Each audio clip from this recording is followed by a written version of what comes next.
Welcome to Small Arms Solutions. Today is a more personal video for me. This is talking about my first pistol that I ever owned. I bought this pistol in 1990, and I sort of want to tell you how I did it because I was only 17 years old. Where I come from in New York State, you have to have a pistol permit. And that pistol permit, after you have that, you're legally allowed to have a handgun. Now, unlike many states, it did not have a 21 age restriction. It was 16. Now, they did not issue them to anybody generally under 21. There was only 5 of us that I'm aware of in Monroe County that were ever issued under the age of 21. And I do believe at some point they stopped that and they changed it to 21. But I got it when I was 17. It was a little bit different because during the background check, they had to go to my parents and say, your son applied for a pistol permit, and are you okay with it? Is he responsible? This, and that. And fortunately, my parents were always supportive of that. So I was able to get my pistol permit at 17 years old. So I couldn't buy the pistol because you had to be 21 to buy a pistol. But I had my father buy the pistol for me, and then he transferred it onto my permit, and then I was authorized to have it. So I was legally carrying around a handgun for self-defense at 17 years old with a license.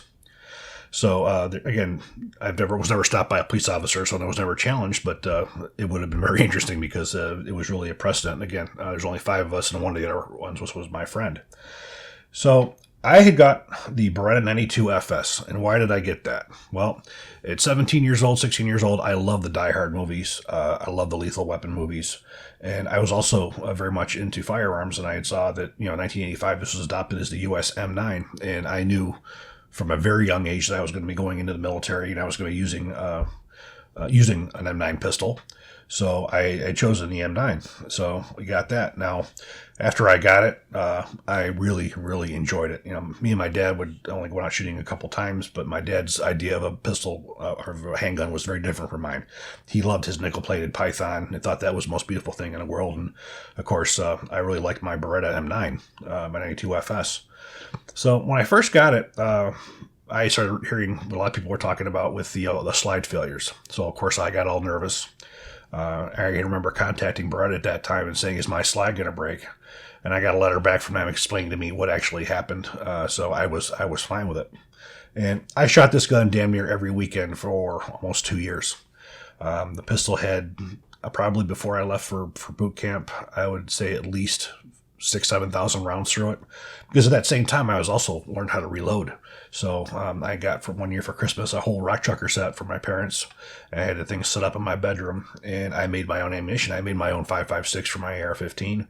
I made the 9mm for this, and it wasn't too long after I got out of the Army, I ended up with another pistol. I got a Beretta 380, and I also ended up with a Colt M1991A1, so I loaded 45 ammunition as well. Of course, then I had, my dad loaded 30-06 for him, 30-30 for him.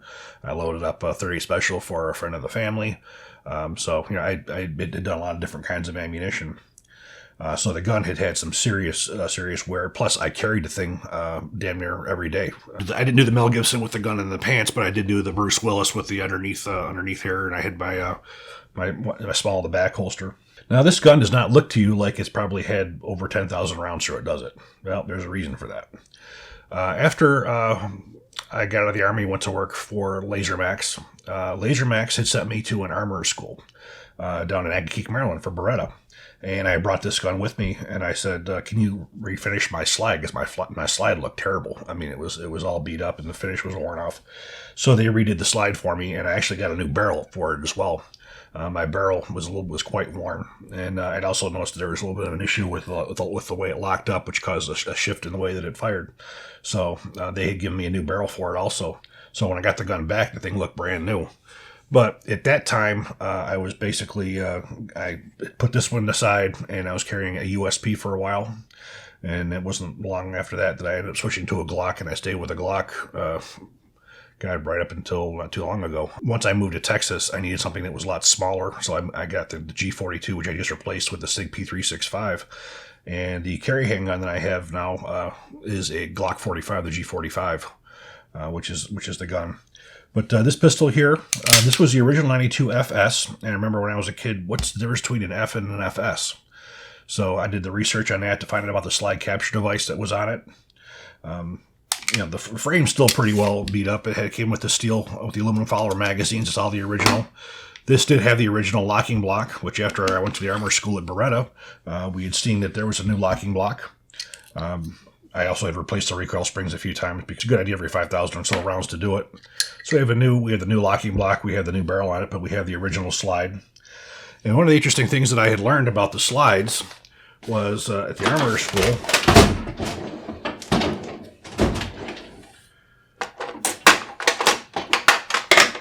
because everybody was so concerned about slide failures. How do you tell if a slide has a crack in it? As long as you hear a ring instead of a thump, if you hear a thump, you know there's a crack in it. This one here, you hear a tuning fork type ring, so we're good to go. There's no crack to it. So that was one of the things that they taught us in the armor school. Now taking a look at the frame shows its wear. The frame was never redone. You see all the shiny marks on this thing here. These are all the original parts in it. It still has a really nice trigger. I did replace a couple of the springs in it. But, this pistol here also was one of my first articles. It wasn't this particular Beretta, but my first article I ever put in print was a 20,500 round endurance test I did, and that was for handguns, not the magazine, but the periodical that came out. I think it was every year or so. I did a 20,500 round endurance test on one of these concurrently while I was working at Laser Max. I was testing out the Spring Guide laser, and we had the same gun, and we did 20,500 rounds. And in that, I found out about the locking block failure. After going to the school, they told us what to look for as far as the pits on the wing and everything, which I had seen, probably within 12 to 15,000 rounds in that area somewheres. So I knew it was going to break, but again, it was a test. So we went 20,000, almost 20,000, or 19,400 and something rounds before I actually had the locking block failure. And that was the original locking block. It was not the new style locking block. So I'm pretty happy with that. Very few guns are you going to get that kind of a round count out of. I never didn't have to replace anything else. The interesting thing was, I did learn something else because, again, I was a kid when this was being done, was you never clean the breech face with it upside down like this, because what happens is that solvent gets into the firing pin channel, and all the carbon that's in there, it turns into a green sludge. And eventually you get enough of that green sludge in there, it hardens, and it will lock your firing pin up. So I learned that. Of course, when I took my slide apart for them to refinish it, I saw all that green sludge in there. I was like, oh my God. So that was a lesson that I learned back then when I was probably 21 years old, 22 years old. So then when I did this test, I did not clean it that way. I cleaned it down like this, so that didn't happen. And every 6,000 or 7,000 rounds, I would pop the extractor out. And when you pop the extractor out, you'd be able to see all the carbon that was built up in the channel.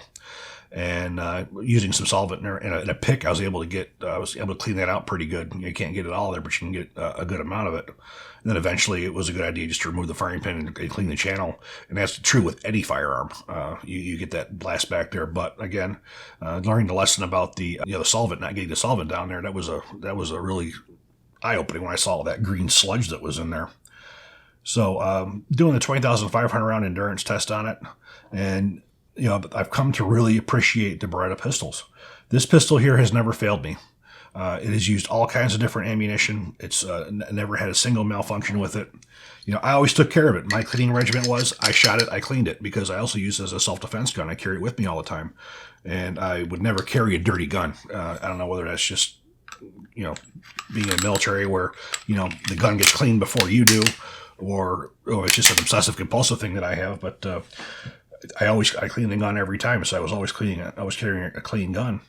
I remember I had bought, because I always thought this was too big at one point when I was in New York. So I bought a Beretta 85F, thinking that I was going to carry that because it was smaller. And the funny thing was, I didn't.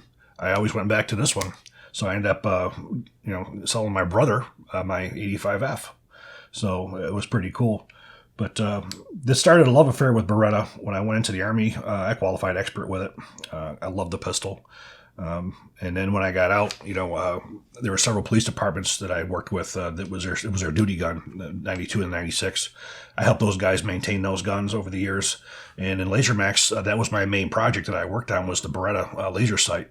So I worked on the mechanics of making the guide rod, spring guide work in the gun, not the laser. I'm not a laser scientist, but I worked on the design to get it into the gun so it wouldn't affect the integrity of the gun. Then did all the testing.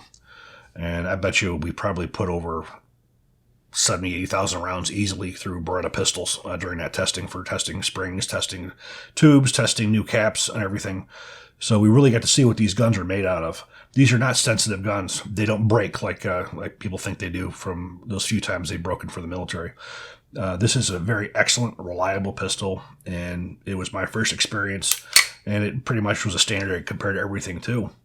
Now, over the years, when I had left New York, my dad had, he had his Python, which really wasn't a gun that for him to, use as a concealed carry or anything like that. So I left this with my dad up until, he passed this year.